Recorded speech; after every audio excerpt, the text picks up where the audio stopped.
Hello বন্ধুরা, কেমন আছো তোমরা সকলেই? আশা করছি সকলেই খুব ভালো আছো। আর আমিও বেশ ভালো আছি। খুব একটা ভালো আছি বললেও কিন্তু চলে না।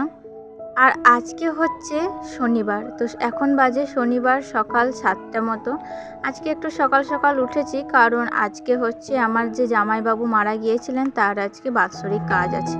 তো এখান থেকে সরাসরি আমরা সেইখানে যাব, আর সেখান থেকে একবারে সরাসরি আজকে বাড়ি ফিরে যাব আর কি। তাই একটু সকাল সকাল উঠেছি। আর এদিকে দেখো, বাবা কিন্তু চাল কুমড়ো কাটতে শুরু করে দিয়েছে। মানে বুঝতেই পারছো, এখনকার মেয়েদের জন্য বাবারা সব কিছু করতে পারে। তো যাই হোক, এখন মেয়ে যখন শ্বশুর বাড়ি চলে যাওয়ার কথা, তাই বাবা কিন্তু সব কিছু জোগাড় যাত্রী করতে শুরু করে দিয়েছে। মানে সব ব্যাগ ট্যাগ গুছিয়ে রেডি করে রাখবো। তারপর এখান থেকে আমরা মানে ননদের বাড়ি রওনা দিয়ে সেখান থেকে একবারে ডাইরেক্ট আবার বাড়ি চলে যাবো আর কি, মানে শ্বশুর বাড়ি। তো বুঝতেই পারছো, সব ব্যাগপত্র গুছিয়ে রাখছি। তো দেখতে পেলে ওখানে ঠাকুমা বসেছিল, তো ঠাকুমার সাথে একটু গল্প গুজব করলাম।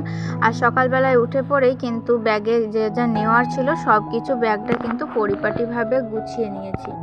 সকাল থেকেই একটু মনটা খারাপ, বুঝতেই পারছো। মানে আসার সময় যতটা আনন্দের সঙ্গে এসেছিলাম, এখন কিন্তু যাবার সঙ্গে ঠিক ততটাই বা তার দ্বিগুণ বেশি মনটা খুব খারাপ। আর ভালো লাগছে না, মানে আবার সেই একঘেয়েমি সংসার যাত্রা, সংসারের কাজ, সকালে ওঠা থেকে রাত অবধি। বুঝতেই পারছো, বেশ কয়েকটা দিন খুব কিন্তু বেশ ভালোই কাটছিল। বুঝতেই পারছিলাম না কি করে সময়গুলো সব কেটে গেল। বেশ সুন্দর কাটছিল সব দিনগুলো, কিন্তু কি আর করব বলো, সময় তো কারোর জন্য থেমে থাকে না। সব দেখতে দেখতে দিন কিন্তু শেষ হয়ে গেল, ফুরিয়ে এলো, আর ঠিক হয়ে গেল সেই যাবার সময়। তো যাই হোক, কি আর করব, করার তো কিছু নেই, যেতে তো হবেই। আর ওটাই তো আসল বাড়ি, তো ওখানেই থাকতে হবে। এখানে তো দুদিনকার জন্য আসা, আবার সকলের সাথে আবার মিলেমিশে আবার বাড়ি চলে যাওয়া, এইরকমভাবেই মেয়েদের জীবনগুলো না কেটে যায়।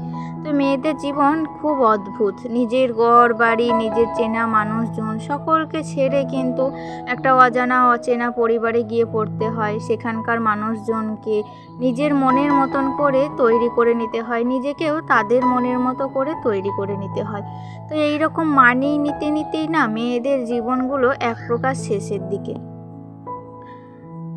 তো যাই হোক, দেখো মানে দুপুরবেলায় তারপর খাওয়া দাওয়া করে আর ননদের বাড়িও এসেছিলাম। তো সেখানকার তো একটু শ্রাদ্ধের অনুষ্ঠান ছিল, তাই সেখানকার কোনো ফুটেজ আমি আর নিইনি। বুঝতেই পারছো, একটু অসুবিধা ছিল।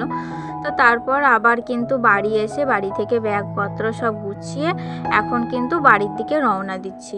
এই দেখো, কেন যখন এসেছিলাম তখন কিন্তু একটা দুটো ব্যাগ ছিল, আর এখন বাড়ি ফিরছি এখন কিন্তু বাবার বাড়ি থেকে প্রায় আমার 5 থেকে 6টা লাগেজ হয়ে গিয়েছে। বুঝতেই পারছো, পুজোর আগে এসেছি বলে কথা, তারপর আবার গাছের কিছু সবজি ছিল, তো সব মিলিয়ে 6-7টা লাগেজ হয়ে গিয়েছে। একবারে ডাইরেক্ট টোটো করে নিয়েছি, আর টোটো করেই কিন্তু আমরা একেবারে রওনা দেব।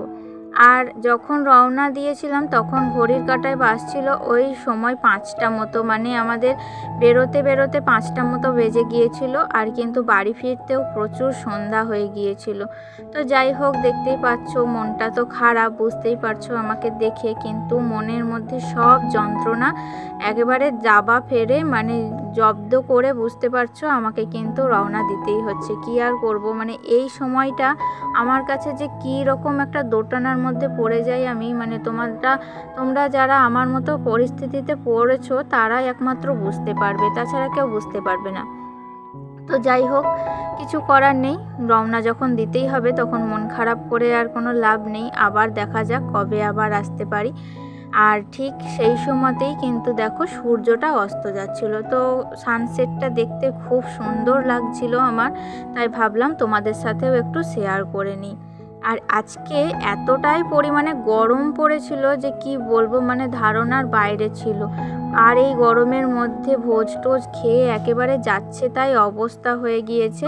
তো প্রচুর পরিমাণে গরম ধরেছিল আজকে, কোথাও কোনো হাওয়া নেই। 2 দিন বৃষ্টি হওয়ার পর আজকে এতটাই পরিমাণে গরম ধরেছিল যে মানে একেবারেই মনে হচ্ছিল জীবন বেরিয়ে যাচ্ছিল। তাই দেখো মাঝ রাস্তায় একটু টোটোটাকে দাঁড় করিয়ে তোমাদের দাদাভাই গিয়েছিল আইসক্রিম আনতে।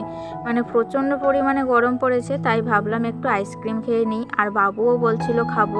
দেখতেই পাচ্ছ সন্ধেও ঠিক নেমে এসেছে, আর বাড়ি ফিরতে কিন্তু প্রচুর রাত হয়ে গিয়েছিল। বাড়ি ফেরার পর প্রচুর পরিমাণে টায়ার্ডও হয়ে গিয়েছিলাম, তাই আর তখন কোনো ভিডিও শ্যুট করতে পারিনি। তো এই রাস্তার ভিডিও যেটুকু পেরেছি সেটুকুই শ্যুট করেছি আর কি। তো দেখতেই পাচ্ছ তো তোমাদের দাদা ভাইও কিন্তু চলে এসেছে। তো যাই হোক বন্ধুরা, আজকের মতো ভিডিওটি বড় না করে এখান থেকেই বিদায় নিচ্ছি। দেখা হবে আবার নেক্সট ভিডিওতে। ভালো থেকো তোমরা, সুস্থ থেকো, টাটা।